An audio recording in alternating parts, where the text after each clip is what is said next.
Shalom, kembali lagi dengan saya Filipus. Kali ini saya akan membawakan kebenaran firman Tuhan yang saya beri judul Belajar dari Yusuf. Kita akan membahas dulu bagaimana kisah hidup Yusuf yang bisa menjadi inspirasi bagi kita semua. Jadi Yusuf merupakan anak dari Yakub. Yakub sangat sayang sekali dengan Yusuf. Jadi Yusuf ini anak kesayangannya gitu ya, dibandingkan dengan saudara-saudara yang lainnya. Alhasil saudara-saudara yang lainnya menjadi iri kepada Yusuf. Karena rasa iri tersebut, mereka mulai merancangkan setiap rencana-rencana. Ada yang berkata kita bunuh aja, tapi ada yang jangan gitu. Mereka sudah mulai berdiskusi dan pada akhirnya Yusuf dibuang ke sumur. Setelah itu, setelah beberapa waktu, setelah dibuang ke sumur, lalu kemudian diambil kembali dan ya udah deh, kita jual aja. Jadi Yusuf dijual sebagai budak kepada orang-orang Ismail yang sering lewat di dekat sumur. Seharga 20 keping perak. Kemudian dibeli oleh Potifar. Potifar ini bekerja di Firaun ya, pada Firaun. Lalu akhirnya Yusuf bekerja di sana selama dari remaja sampai lebih dewasa, menjadi sampai dewasa gitu ya. Kemudian setelah bekerjanya Yusuf ini baik. Jadi nggak pernah salah, jadi bekerja keras, pokoknya bertanggung jawab lah, tidak bersungut-sungut gitu ya, kerjanya bagus. Kemudian sampai suatu saat Potifar ini pergi, lalu istri Potifar ini melihat Yusuf ya, karena Yusuf ini tampan, menawan gitu, jadi istri Potifar itu suka dan ingin melakukan hubungan dengan Yusuf. Tapi di situ Yusuf menolak, Yusuf tidak mau, karena itu kan merupakan hal yang dosa ya, tidak baik, tidak benar di hadapan Tuhan. Jadi Yusuf menolak. Karena Yusuf ini menolak, akhirnya istri Potifar memfitnah. Jadi saat Potifarnya pulang, dia ngadu kalau Yusuf lah yang sebenarnya pengen berniat untuk melakukan kejahatan seperti itu. Tentu ini sangat kebalikan ya dengan kisah aslinya. Yang aslinya kan yang benar kan istri Potifar yang pengen, tapi dia malah bilang kalau Yusuf yang pengen gitu. Akhirnya masuk ke dalam penjara. Setelah beberapa tahun di penjara, kemudian Firaun ini mimpi yang ditafsirkan oleh Yusuf. Tafsirannya ini berkata bahwa akan ada 7 tahun lamanya di mana di situ akan ada banyak makanan, berkelimpahan makanan. Tetapi setelah itu 7 tahun berikutnya di mana akan ada sedikit sekali makanan. Jadi dia memberikan saran, wejangan, supaya saat 7 tahun pertama waktu makanan ini banyak, makanannya disimpan, diirit-irit, ditabung gitu ya.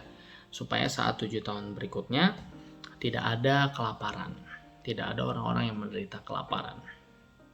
Jadi memberikan saran seperti itu. Dan pada akhirnya karena sudah menafsirkan mimpi tersebut dan ya kejadian, dan akhirnya Yusuf ini menjadi orang nomor 2 di Mesir setelah Firaun. Jadi begitu kisah dari Yusuf. Lantas apa yang harus kita pelajari, bahkan kita terapkan dalam kehidupan kita sehari-hari? Yang pertama, Yusuf itu tetap setia walaupun sedang dibuang. Kita kilas balik lagi ya. Kenapa di sini saya tekankan walaupun sedang dibuang? Dibuang dalam artian yang pertama, dia dibuang ke sumur. Yang kedua, dia dijual menjadi budak dengan harga 20 keping perak. Yang ketiga, dia kerja jadi budak ya, udah. Yang ketiga, dia difitnah. Yang keempat, dia masuk penjara. Berarti ada 4 proses Tuhan. Jadi seolah-olah dia dibuang, betapa sedihnya ya, masuk ke sumur, dijual, harganya murah, 20 keping perak.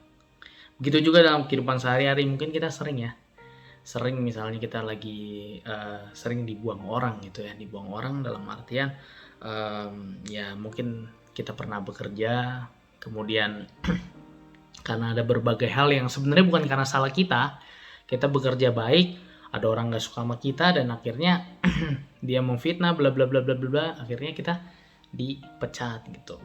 Jadi kita kayak dibuang. Lalu kemudian juga hanya seharga 20 keping perak dijual waktu jadi budak. Sama juga dalam kehidupan ini. Dalam kehidupan ini kan juga terkadang kita itu juga cukup sering ya dipandang enteng oleh orang. Jadi 20 keping perak ini berbicara tentang suatu hal yang tidak berharga ya. Kita juga sering kan dianggap nggak berharga sama orang, dianggap kurang baik, dianggap tidak penting sama orang lain, itu kita sering. Tapi Yusuf ini tetap setia walaupun sedang dalam tanda kutip dibuang gitu ya, mengalami proses dari Tuhan, dia tetap setia. Yang kedua adalah hampir sama dengan yang pertama tadi, Yusuf itu tidak pernah menyerah. Jadi walaupun keadaan lagi susah, lagi sulit, lagi ya nggak gampang, tapi dia tetap nggak pernah menyerah. Dia waktu jadi budak dia kerja dengan baik, dia tidak melakukannya dengan sungut-sungut, dia tidak memberontak, dia tidak marah-marah, dia tetap melakukan dengan baik. Dia nggak menyerah. Sesulit apapun keadaannya dia tidak menyerah. Dan yang terakhir atau yang ketiga adalah dia mengandalkan Tuhan. Kira-kira saat dia ke sumur, dia bisa nggak teriak gitu atau apa? Saat dia mau dijual, dia memberontak, dia nggak mau, dia menolak, bisa nggak? Saat dia lagi bekerja, dia berusaha untuk kabur, bisa nggak? Menurut saya bisa. Kalau kita memakai akal pikiran manusia, bisa. Ngelakuin hal apa aja lah. Pokoknya intinya mau memberontak gitu, bisa. Ada banyak 1001 cara yang bisa dilakukan Yusuf. Tapi Yusuf nggak melakukan itu.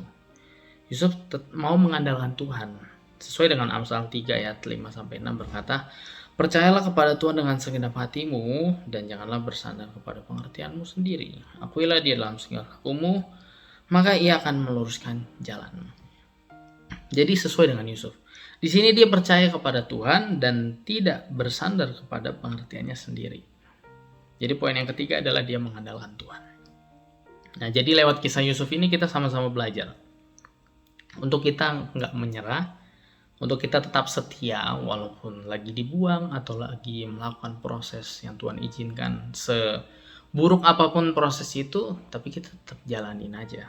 Dan yang ketiga, kita mengandalkan Tuhan. Jangan pernah saat kita lagi di proses Tuhan, kita lagi ada masalah, kita berusaha pakai akal pikiran kita. Jangan pernah. Lebih baik kita menyerahkan dan mengandalkan kepada Tuhan. Menyerahkan aja kepada Tuhan. Kan juga ada di ayat yang lain, marilah datang kepadaku, hai kamu yang letih lesu dan beban berat. Jadi lebih baik kita mengandalkan Tuhan daripada mengandalkan pengertian kita sendiri, kata Amsal 3 ayat 5 tadi. Jadi demikianlah kebenaran firman Tuhan. Malam hari ini kita sama-sama belajar.